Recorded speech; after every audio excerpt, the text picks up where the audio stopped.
জুলাই শহীদ স্মৃতি ফাউন্ডেশনের সাধারণ সম্পাদকের পদ থেকে সরে দাঁড়ালেন বৈষম্য বিরোধী ছাত্র আন্দোলনের অন্যতম সমন্বয়ক সার্জিস আলম। বুধবার 22 জানুয়ারি সকালে নিজের ফেসবুক প্রোফাইলে এক পোস্টে এই ঘোষণা দেন তিনি। সার্জিস তার পোস্টে বলেন, জুলাই শহীদ স্মৃতি ফাউন্ডেশনের সাধারণ সম্পাদকের দায়িত্বে আমি আর নেই। তিনি আরও লেখেন, এখন থেকে ফাউন্ডেশনের কার্যক্রম পরিচালনার দায়িত্ব পালন করবে এক্সিকিউটিভ কমিটি, যার প্রধান হিসেবে থাকবেন চিফ এক্সিকিউটিভ অফিসার।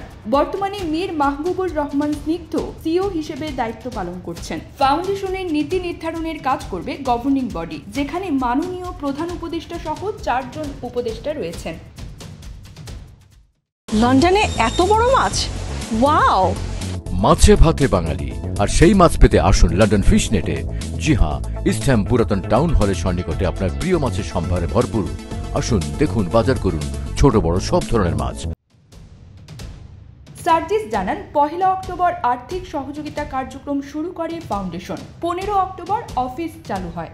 আমি সাধারণ সম্পাদক হিসেবে দায়িত্ব গ্রহণ করি 21 অক্টোবর এবং 31 ডিসেম্বর পর্যন্ত প্রায় 2 মাস 10 দিন দায়িত্ব পালন করি।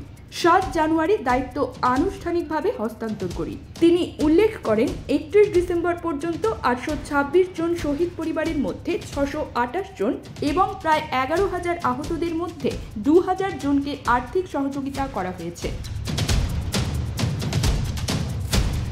দায়িত্ব ছাড়ার কারণ ব্যাখ্যা করে সার্জিস বলেন, আমার সীমাবদ্ধতা বুঝে দায়িত্ব ত্যাগ করা দুর্বলতা নয়, বরং এটি সৎ সাহসের কাজ। আমি চেষ্টা করেছি আমার দায়িত্ব সৎভাবে পালন করতে। যখন মনে হয়েছে প্রয়োজনীয় সময় দেওয়া সম্ভব নয়, তখন দায়িত্ব ছেড়ে দিয়েছি।